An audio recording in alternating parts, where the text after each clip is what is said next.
بسم الله الرحمن الرحيم. اللهم صل على محمد وآل محمد. اللهم هذا يوم مبارك ميمون، والمسلمون فيه مجتمعون في أقطار أرضك.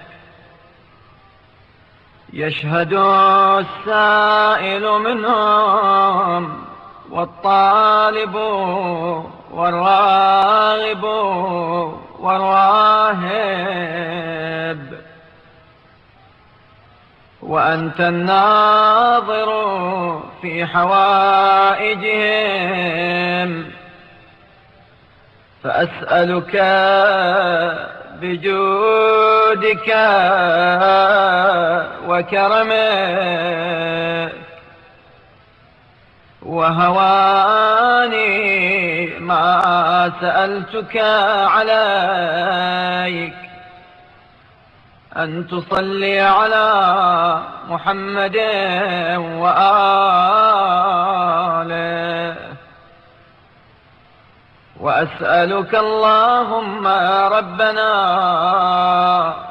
بأن لك الملك ولك الحمد، لا إله إلا أنت، الحليم الكريم،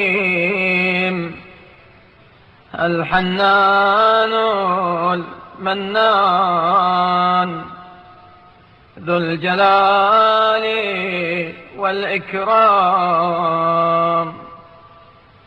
بديع السماوات والأرض. مهما قسمت بين عبادك المؤمنين من خير أو عافية أو بركة أو هدى أو عمل بطاعتك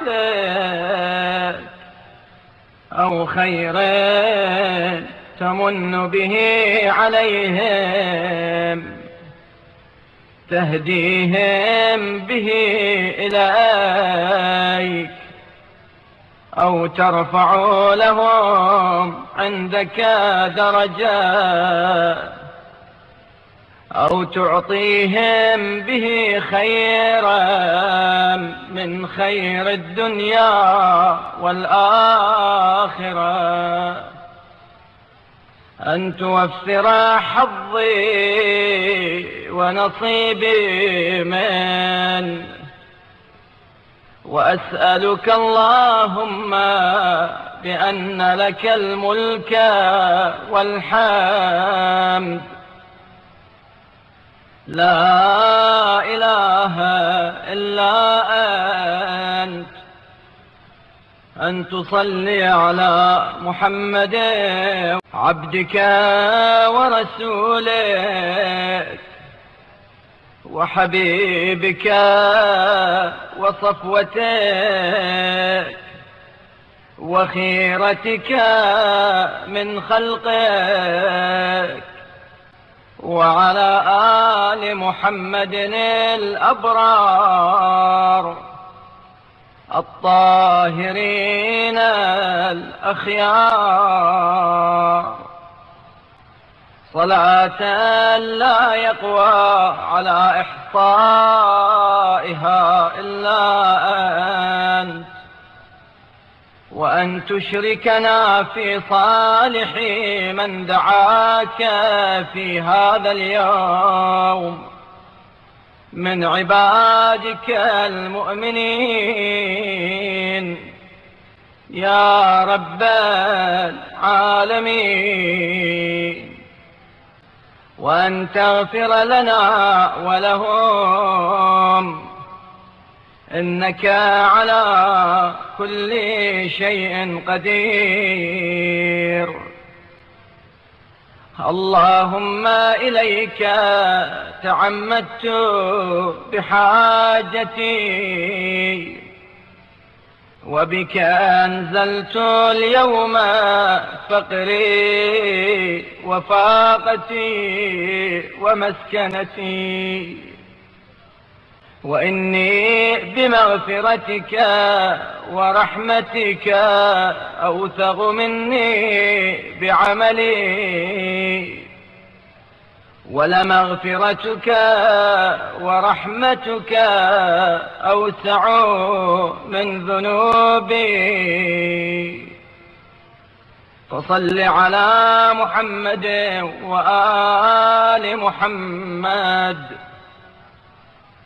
وتول قضاء كل حاجة هي لي بقدرتك عليها، وتيسير ذلك عليك، وبفقري إليك وغناك عني، فإني لم أصب خيرا قط إلا منك، ولم يصرف عني سوءا قط أحد غيرك، ولا أرجو لأمري آخرتي ودنياي سواك.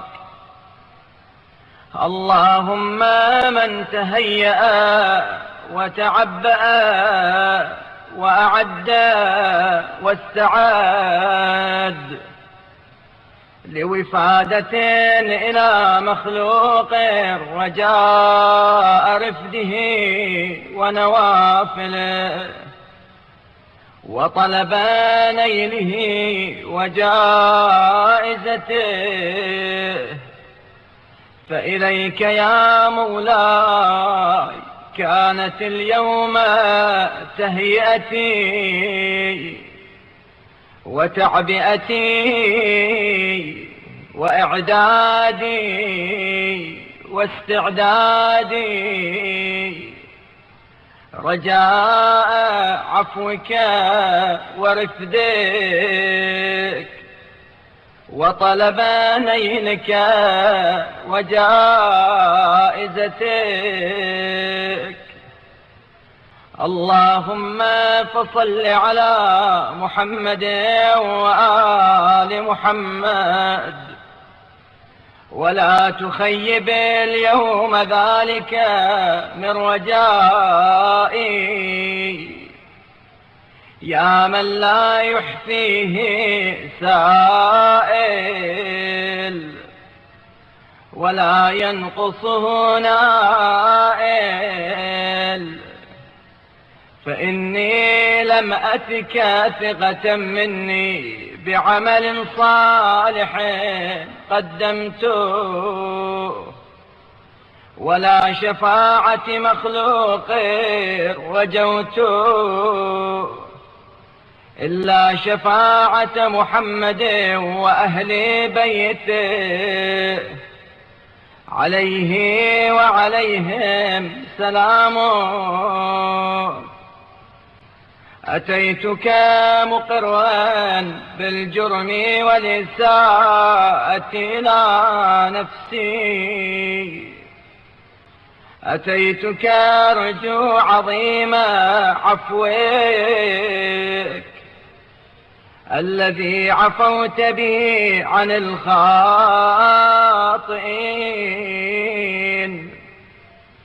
ثم لم يمنعك طول عكوفهم على عظيم الجرم أن عدت عليهم بالرحمة والمغفرة، فيا من رحمته واسعة وعفوه عظيم. يا عظيم يا عظيم، يا كريم يا كريم، صل على محمد وآل محمد